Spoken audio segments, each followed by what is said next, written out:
dynamic episode speaking on behalf of the crew. Welcome on board our flight to Frankfurt. Flight time 4 hours. გამარჯობათ. Შემოგვიერთდით ფრანკფურტში, ანის აეროპორტში. ახლა მოვედით ავტობუსის გაჩერებაზე. მივდივართ ფლიპკოს ავტობუსით ფრანკფურტის ცენტრში. ფლიპკოს ბილეთების შეძენა შეგეძლიათ როგორც ონლაინ, ასევე აქვე სალაროებში. თუმცა რა თქმა უნდა გირჩევთ, რომ წინასწარ ონლაინ შეიძინოთ ბილეთები.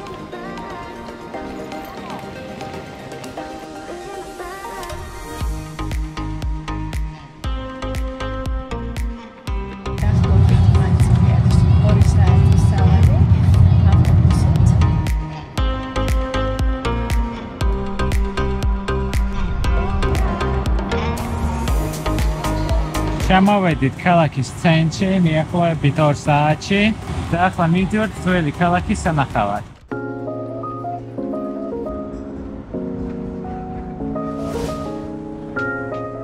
ფრანკფურტი გერმანიის ფინანსური დედაქალაქი და ევროპის ცენტრალური ბანკის მთავარი ოფისის ადგილმდებარეობაა, რომელიც ცნობილია თავისი ცათამბჯენებით და ეკონომიკური პოტენციალით.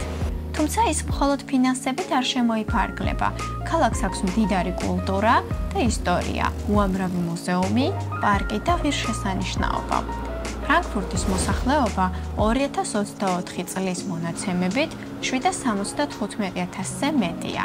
ქალაქის მოსახლეობა განსაკუთრებით იზრდება უცხოელი ქალაქების მიგრაციის გამო, რომლებიც ფრანკფურტის მულტიკულტურულ იერსახეს ქმნიან. გერმანიის მოქალაქეების რაოდენობაც მცირე ზრდას აჩვენებს. ამჟამად ფრანკფურტში ყველაზე მეტი თურქი მოქალაქეა, შემდეგ კი ხორვატები და სხვა მრავალრიცხოვანი ეროვნებებია წარმოდგენილი.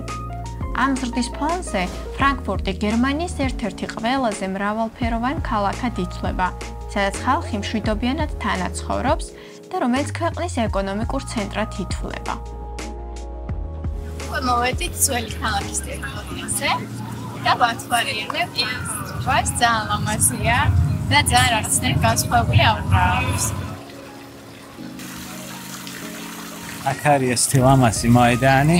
სამწუხაროდ, რასაც ყველაფერს ვხედავთ, აქ ეს ყველა შენობა აღდგენილია, იმიტომ რომ მეორე მსოფლიო ომის ფრანკფურტი იყო ძალიან განადგურებული. ქალაქის მარტო ამ ნაწილში შეინარჩუნეს თავდაპირველი სახე, ხოლო ყველა დანარჩენი შენობა კი უკვე თანამედროვე სტილშია. რომერბერგი, ანუ რომაული მთა, ფრანკფურტის ისტორიული გულია. იგი ძველი ქალაქის ცენტრია.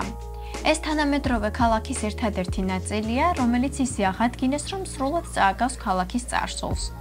აქ მერიის შენობა დგას, რომელიც 1405 წლით თარიღდება. ასევე ბევრი ფერადი სახლები.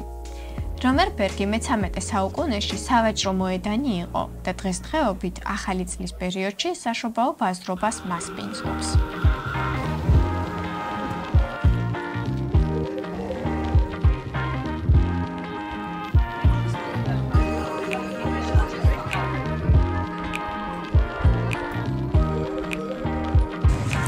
აქვე ცენტრში გავჩერდით შესასვენებლად ყავაზე.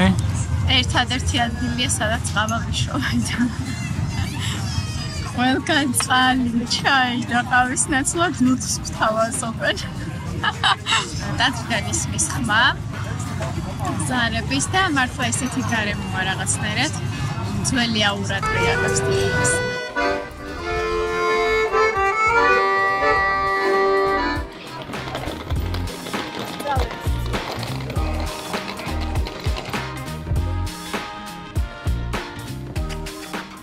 მოვედით სანაპიროზე და აქ არის ასეთი ლამაზი რკინის ხიდი და აქვე არის ჩატერები და შეიძლება მდინარეზე გასეირნება.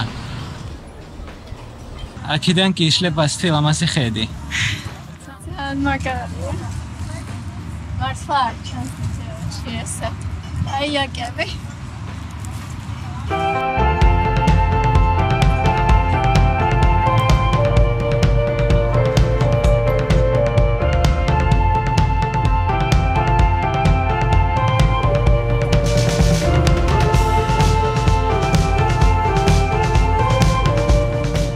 აქედან კი ჩანს ფრანკფურტის თანამედროვე ნაწილი. მოკლედ რომ გითხრათ ფრანკფურტის ცხოვრების სტილზე, ძალიან სწრაფია. განსაკუთრებით ფინანსურ და ბიზნეს სექტორებში მომუშავე ადამიანებისთვის, რაც ხასიათდება ინტენსიური სამუშაო დროით. თუმცა ქალაქი ასევე სთავაზობს ცხოვრების ხარისხს კულტურული მრავალფეროვნებით, მაღალი დონის განათლებით და ჯანდაცვის სისტემით. აქ ხშირად შეხვდებით კაფეებს, რესტორნებს და კულტურულ ღონისძიებებს, რომლებიც შაბათ-კვირას ადგილობრივებისთვის და ტურისტებისთვის ერთ-ერთ მთავარ გასართობს წარმოადგენს. ფრანკფურტის მაცხოვრებლები საერთაშორისო აზროვნებით გამოირჩევიან და ღია არიან ახალი კულტურების მიმართ. ბევრი ადგილობრივი გერმანულთან ერთად ინგლისურადაც საუბრობს, რაც უცხოელებს ადაპტაციას უადვილებს. ქალაქში ტურისტების დიდი რაოდენობა და საერთაშორისო საზოგადოება ქმნის უნიკალურ ატმოსფეროს, სადაც გლობალიზაცია და ტრადიციები ჰარმონიულად არის შერწყმული.